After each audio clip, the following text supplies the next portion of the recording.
కాకరకాయ పచ్చడి పెట్టానండి. నిజంగా ఎంత బాగుందంటే ఈరోజు మూడో రోజు.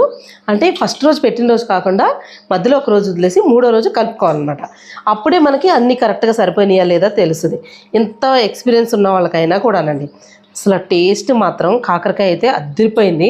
ఎందుకంటే కాకరకాయ అంటే ఇష్టం లేని వాళ్ళు కూడా ఒక్కసారి ట్రై చేయండి. అబ్బా ఇన్ని రోజులు ఈ టేస్ట్ని ఎలా మిస్ అయ్యాం అని అనిపించకపోతే అడగండి, అంత బాగుంటుందన్నమాట. అందులోనూ కాకరకాయ గురించి తెలిసిన వాళ్ళకైతే అసలు చెప్పక్కర్లేదు ఎంత బాగుంటుంది అన్నది. ఏమండి, ఏదైనా కానీ తింటేనే కానీ తెలీదు, అది చేదుగా ఉంటుంది కదా అని చెప్పేసి చాలామంది దాన్ని వద్దు అవే కాకరకాయ అని అంటారు. మా ఇంట్లో అయితే మా పిల్లలతో పాటు అందరూ తింటారు, అంత ఇష్టం అనమాట కాకరకాయ అంటే.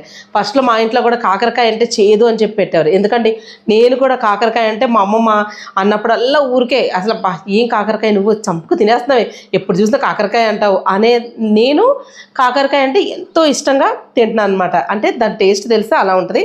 మరి మీకు కూడా కాకరకాయ పచ్చడి కావాలి అని అంటే స్క్రీన్ మీద నెంబర్ ఉంది కదండి, ఆ నెంబర్కి వాట్సాప్ మెసేజ్ చేయండి, లేదంటే కాల్ చేసి డీటెయిల్స్ తెలుసుకుని అప్పుడు ఆర్డర్ పెట్టుకోండి. ఏమండి, ఒక్కసారి తిని చూడండి ఎంత బాగుంటుందో మీకు అర్థమైపోద్ది. కాకరకాయ మరి అంత బాగుంటుంది. మరి కాకరకాయ అంటే ఏంటనుకున్నారు మరి?